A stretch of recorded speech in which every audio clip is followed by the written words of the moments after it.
Hello students, welcome है आपका smart computer education में।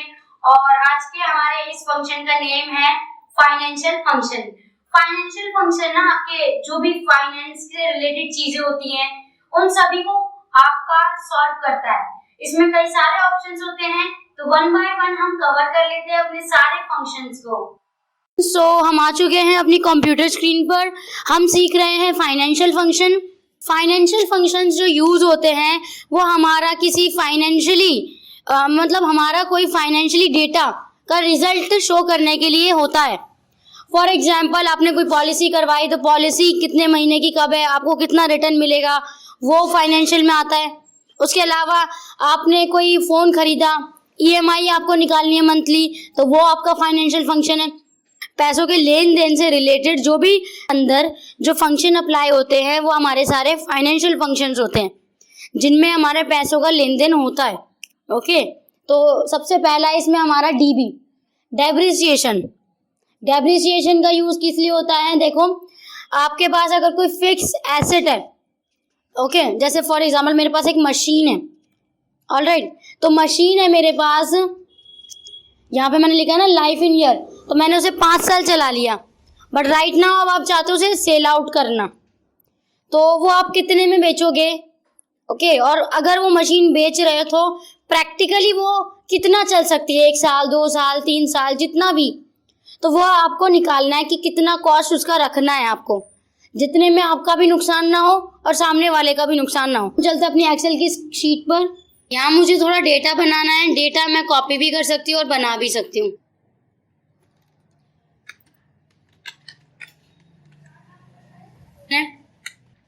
ओके, इसके बाद आता है पीरियड। पे मुझे 1 साल चलाना है। ओके, तो इज इक्वल टू DB लगाया आपने, ब्रैकेट ओपन, पहले पूछ रहा आपसे कॉस्ट, मशीन का कॉस्ट सिलेक्ट कर लो, कॉमा, सैलवेज वैल्यू सिलेक्ट कर लो, comma, life in year select कर लीजिए, कॉमा, पीरियड मतलब आप कितने पीरियड है उसको चलना है, तो ब्रैकेट ऑफ, एंटर। तो यहाँ पे आपकी जो मशीन का रेट जाएगा वो आएगा 4,980, मतलब अप्रोक्सीमेटली 5,000।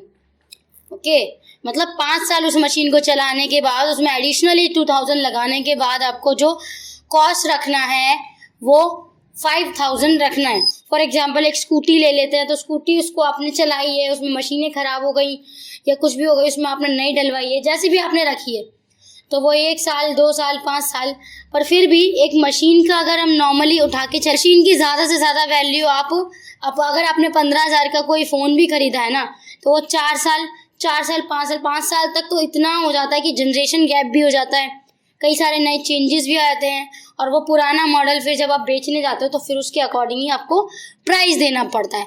तो ये सब चीज़ें कंप्यूटर एनालाइज करने के बाद आपको बता रहा है। ओके, तो यहाँ पे हमारा DB आता है डेप्रिसिएशन निकालना। आज का हमारा जो चैप्टर है उसका नेम है PMT, पेमेंट मंथली टर्म। तो जैसे हम नॉर्मली कोई मोबाइल खरीदते हैं, पर हम ना उसका EMI बांध लेते हैं, तो EMI कितना % दे रहे हैं और उसका कितना % आपको देना होगा, यानी कि मंथली आपको कितने पैसे देने होंगे उस EMI पे, उसी को निकालने को हम PMT कहते हैं। एक तरह से पेमेंट मंथली टर्म, जिसके नाम से आपको समझ में आ रहा है कि आपको मंथली पेमेंट करनी है। ओके, तो इसी तरीके से हमारा PMT का यूज होता है। तो this function use to find the monthly interest on behalf of the rate. Monthly interest के अकॉर्डिंग ये आपके पेमेंट फाइंड करता है, मंथली पेमेंट कितनी होने वाली है। इसके लिए आपके पास रेट होने चाहिए, नंबर ऑफ पर मंथ होने चाहिए, प्रेजेंट वैल्यू होनी चाहिए। तो आइए चलते हैं अपनी एक्सेल की शीट पे और इसको अच्छे से अप्लाई कर लेते हैं। मैंने ऑलरेडी डेटा बना रखा है, आप चाहो तो इस तरीके से डेटा बना सकते हो जिसमें आप PMT मैंने लिख दिया है, बाकी cost of mobile, down payment, loan amount, annual rate, monthly rate, loan of life, EMI, या इसको PMT भी कर सकते हैं। ओके, तो आजकल देखिए सबसे ज़्यादा लोग ना EMI के नाम से थोड़ा जानते हैं, तो इसलिए मैंने EMI कर दिया, उसको बता PMT ही है वो। ओके, और कॉस्ट ऑफ मोबाइल जैसे मेरी है, कॉस्ट ऑफ मोबाइल 50,000 के, तो 50,000 की आपने डाउन पेमेंट कर दी, कितनी करनी है, जैसे मैंने कर दी 10%। ओके, तो इसको सिलेक्ट की, मल्टीप्लाई बाय 10%। ओके, तो इस तरीके से आपको करना है, एंटर कर दीजिए। तो मेरी 10% पेमेंट 5,000 हो गई। अब आप नॉर्मली इसको माइनस कर दीजिए, इन दोनों को ऊपर वाले से माइनस डाउन वाले को, तो आपका 45,000 अप्रॉक्स आपको देना है। मतलब 45,000 रुपये आपको EMI में निकालने। एनुअल रेट आपको पता होना चाहिए कि भाई साल का ब्याज कितना लग रहा है, क्योंकि जहाँ पर भी EMI बनती वो साल का ब्याज लेते हैं अपना। तो साल का ब्याज जैसे 6% लग रहा है आपका, तो मंथली रेट कितना लगेगा, सिलेक्ट करो इसको, डिवाइड कर दो इसको 12 से, क्योंकि 12 महीने होते हैं ना एक साल में। ठीक है, तो 0 पॉइंट कुछ लग रहा है आपका। अब इसको करेंसी को ना, जो करेंसी में हो रखा है, ऐसे परसेंटेज में चेंज कर दीजिए, ऑल्ट टच एंड कर, तो 0.50% आपका मंथली रेट बंधेगा। अब लोन ऑफ लाइफ कितनी, आपने कहा कि भाई मुझे 2 साल लगेंगे। ओके, तो 2 साल में कितने महीने होते हैं, 24। तो आपका 24 महीने में आपकी पेमेंट होगी, क्योंकि मंथली पेमेंट दे रहे हो तो इसलिए मंथ गिनेंगे। अब EMI फाइंड करने के लिए is equal to PMT bracket open, rate select कर लीजिए मंथली, कॉमा NPR दिखाई दे रहा है ना आपको, नंबर ऑफ पर मंथ हमारे 24 है, कॉमा प्रेजेंट वैल्यू यानी कि 45,000 मेरे पास अभी वैल्यू है जो मुझे पे करनी है, ब्रैकेट ऑफ एंटर। तो यहाँ पे मुझे 1,994 रुपये 94.43 रुपीज़ मुझे हर मंथ में पे करने हैं, जिससे मैं ये 45,000 रुपये 24 महीनों में चुका सकती हूँ। तो आप देख सकते हो कि मतलब ये मेरी मंथली EMI है। अगर आपको देखना है कि भाई मैं कितना एक्स्ट्रा पे कर दूंगी, 1994 मल्टीप्लाई बाय 24 एंटर, तो आप देख सकते हो मेरी जो वैल्यू है वो 45,000 रुपये है। ओके, तो 45,000 रुपये में, और मेरा ना ये 24 महीनों में हो जाएगा, तो 4,000 रुपये एक्स्ट्रा चले जाएंगे। जैसे मैंने ये लोन लाइफ जो है 12 महीने की कर दी, तो 12 महीने में आपका 4,000 आपको मतलब मंथली देना है, जिससे आप 45,000 रुपये आराम से निकाल लोगे। तो इस तरीके से PMT अप्लाई होता है। अब यहाँ तो मैंने मोबाइल लिया, आप TV, फ्रिज, एनीथिंग जो भी आप परचेज कर रहे हो, जो भी है आपका जिसमें भी EMI बांध में, आप इसको अप्लाई करके देख सकते हो। तो पहले ही आप एनालाइजमेंट कर सकते हो, अगर इतना % ब्याज लिया जा रहा है तो आपको कितना देना पड़ेगा मंथली। ओके, तो इस तरीके से, और ये भी आप फाइंड कर सकते हो कितना आपका एक्स्ट्रा चला जाएगा। तो काफ़ी अच्छा फॉर्मूला है, एक तरीके से मैजिक फॉर्मूला भी कहते हैं इसे। ओके, तो यहाँ तक के लिए मेरा PMT फंक्शन फिनिश होता है। और आज का हमारा जो चैप्टर है उसका नेम है रिसीव्ड। PMT के जस्ट बाद ये बहुत इंपॉर्टेंट फंक्शन है, और ये हम फाइनेंशियल फंक्शन की सीरीज में कवर कर रहे हैं। रिसीव्ड का मतलब होता है कि आपने कोई, मान लीजिए पॉलिसी करवाई, जैसे आपने LIC करवाई, फॉर एग्जांपल आपने 20,000 रुपये की LIC करवाई, उसमें आपने करीबन से करीबन 4 साल का टाइम ले लिया कि आपका जो पॉलिसी है वो 4 साल की पॉलिसी, उसके बाद आपको इंटरेस्ट रेट मिलकर कितना पैसा मिलेगा वो आपको फाइंड करना है। तो उसके लिए हम यूज़ करते हैं रिसीव्ड का। देखिए ये फंक्शन, मैं आपको एक चीज़ बताऊँ, बहुत टाइम पे हमेशा यूज़ होते रहते हैं।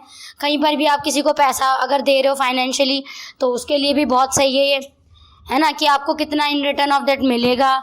और कहीं अगर आप पॉलिसी करवा रहे हो तो ये पता चल जाएगा कि कितना आपका मिल रहा है इसमें पैसा। तो इसके लिए आप रिसीव्ड का यूज़ करते हैं। रिसीव्ड का सिंपली मीनिंग होता है कि हमारा कोई अमाउंट जिसकी हमने पॉलिसी करवाई है, जब वो मैच्योरिटी हो जाती है, जब मतलब पक जाती है, तब हमें उसका कितना पैसा मिलेगा वो हमें देखना है। तो यहाँ जैसे फॉर एग्जांपल रिसीव्ड का फंक्शन मैंने लिख रखा है, इज इक्वल टू रिसीव्ड लगाना, settlement date, maturity date, investment, discount base. तो आइए इसको अप्लाई कर लेते हैं, तब आपको और अच्छे से समझ में आएगा कि किस तरीके से रिसीव्ड का यूज़ होता है। यहाँ पे मैंने सेटलमेंट डेट लिखी, जैसे मैंने पॉलिसी करवाई थी 5 जनवरी 2014 को, उसके बाद मेरी पॉलिसी जो है 5 जनवरी 2018 को निकलनी है। इसमें मुझे सिर्फ 5% डिस्काउंट मिल रहा है, और इसमें मैंने पैसे कितने लगाए थे, 20,000 रुपये। ओके, और मेरा बेस कितना था, मतलब बेस जो होता है वो लीप वर्ष आ रहा है, जैसे इन दोनों पीरियड के बीच में, जो ये 14 से लेके 18 का टाइम पीरियड है, इसके बीच में अगर कोई लीप वर्ष आ रहा है तो आपका 3 हो जाएगा बेस, लीप वर्ष वो होता है जिसमें एक दिन बढ़ जाता है, फरवरी का 29 फरवरी होता है, वो होता है लीप वर्ष, ठीक है। तो अगर आया है तो 3 बेस हो जाएगा, अगर नहीं आया है तो 2 हो जाएगा। वैसे ऑलमोस्ट आता ही है, क्योंकि अगर आप 4 साल लेते हो, 5 साल लेते हो, तो 5 साल में, हर 4 साल में तो लीप वर्ष आता ही है। ओके, तो आता ही, अगर 4 साल की पॉलिसी आपकी तो लीप वर्ष आ ही जाएगा। लेकिन अगर उससे कम है तो लीप वर्ष आने या ना आने के चांसेस हैं। तो इज इक्वल टू, यहाँ पे लिखा आपने रिसीव्ड,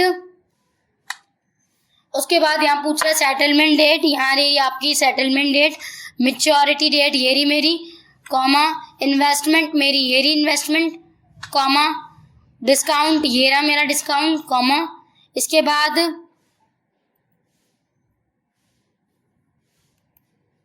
बेस हमने ले लिया यहाँ पे 3, ब्रैकेट ऑफ एंटर। तो यहाँ मुझे मिलेंगे 25,000 रुपये कुछ करके 5% के हिसाब से। ओके, क्योंकि आप ये भी देखो ना, थोड़ा टाइम पीरियड भी ज़्यादा है। 2014 को आपकी पॉलिसी है, तो आप 2018 को उठा रहे हो, तो आपका 5,000 एक्स्ट्रा आपको इसमें मिल जाएंगे अप्रॉक्सीमेट। अगर इसमें आप ज़्यादा लगाते हो या आपको ज़्यादा इंटरेस्ट मिलता है तो ये आगे पीछे हो जाएगा। आपने 6 कर दिया तो आपको ये 26 के हिसाब से मिल जाएगा। और वहीं आपने अगर कुछ पैसे एक्स्ट्रा, जैसे आपने 20,000 ना करके 50,000 करे थे,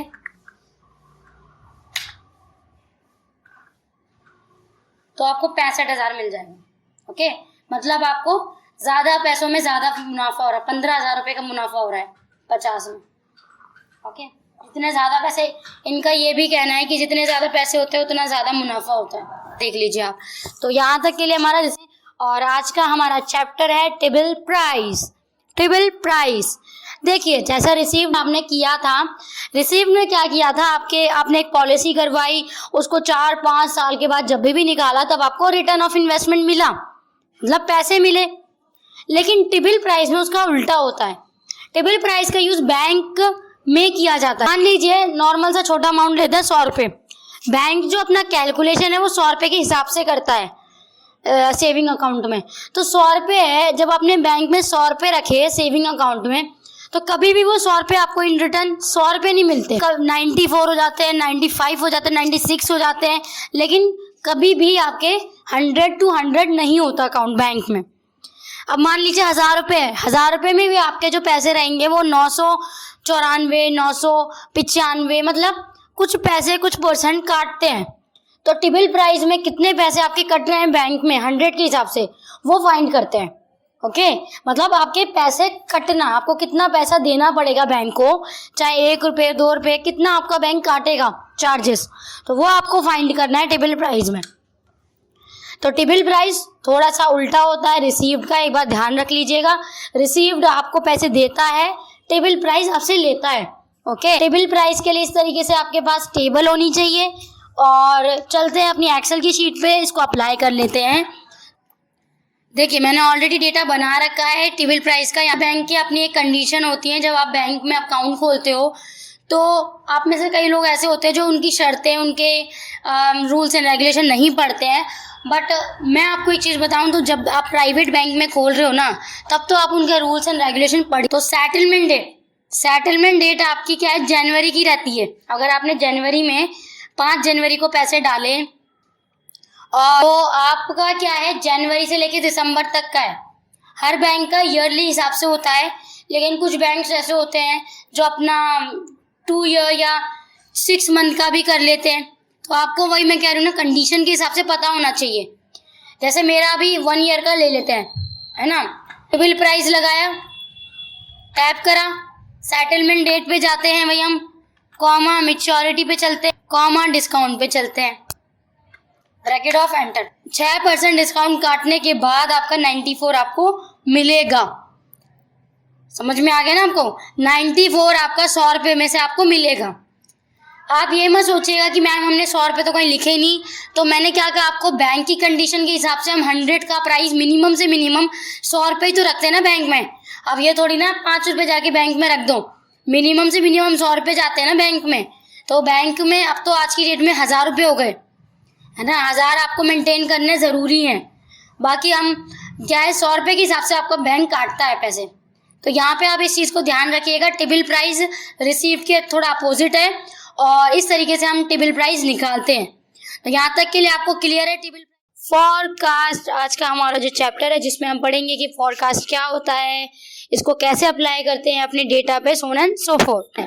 कि भाई अगर मैं 10वें महीने तक यही सेम काम करूंगी तो मुझे कितना प्रॉफिट मिलेगा। तो एक तरीके से कह सकते हैं भविष्यवाणी करना, आपके पहले डेटा को देखकर आगे के लिए भविष्यवाणी करना, वही हमारा फॉरकास्ट है। तो फॉरकास्ट का जो फॉर्मूला है, नो द मंथ, पहले कौन से महीने का आपको निकालना है वो आपको सिलेक्ट करना है। फिर उसके बाद range of the profit, profit का रेंज, फिर मंथ रेंज।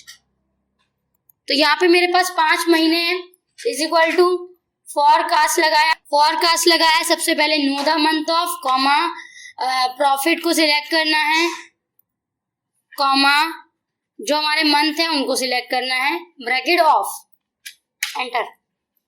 तो मेरा 945 करीबन होगा प्रॉफिट मेरे 12th मंथ में, क्योंकि मेरे 5 महीनों के हिसाब से जो डेटा जा रहा है उसके हिसाब से हमारा 12वें मंथ में कुछ 945 रुपये मेरा प्रॉफिट जाएगा। जैसे पहले महीने मेरा 500 रुपये हुआ, लेकिन बाद में मेरा घटता जा रहा है। ओके, तो आप ऐसे भी करके थोड़ा एनालाइज कर सकते हो। पहले मेरे 100 रुपये हुए, उसके बाद मेरे हो गए यहाँ पे 600, और इसके बाद फिर कम हो गए, और इसके बाद फिर कम हो गए। तो ऐसे भी आप एक बार एनालाइज कर सकते हो। तो जस्ट सिंपली प्रेडिक्शन करना, यानी कि भविष्यवाणी करना ही हमारा फॉरकास्ट होता है। और इस तरीके से आपको टेबल बनानी होगी फॉरकास्ट में। मंथ का अलग लिख दिया, सेल ऑफ प्रॉफिट अलग लिख दिया, ऊपर फॉरकास्ट लिख दिया, नीचे नो द मंथ ऑफ लिख दिया। तो जैसे मैंने टेबल बना रखी है, आप इस तरीके से ही बनाइए और इसको अप्लाई कीजिए और आंसर आपके आ जाएगा। इस तरीके से हम अपना जो है फंक्शन अप्लाई कर सकते हैं। सो स्टूडेंट्स, आपको समझ में आया फाइनेंशियल फंक्शंस का क्या क्या यूज है, क्या क्या यूज है इनके ऑप्शंस का। आई होप सारी चीजें आपको क्लियर है। So thank you for listening.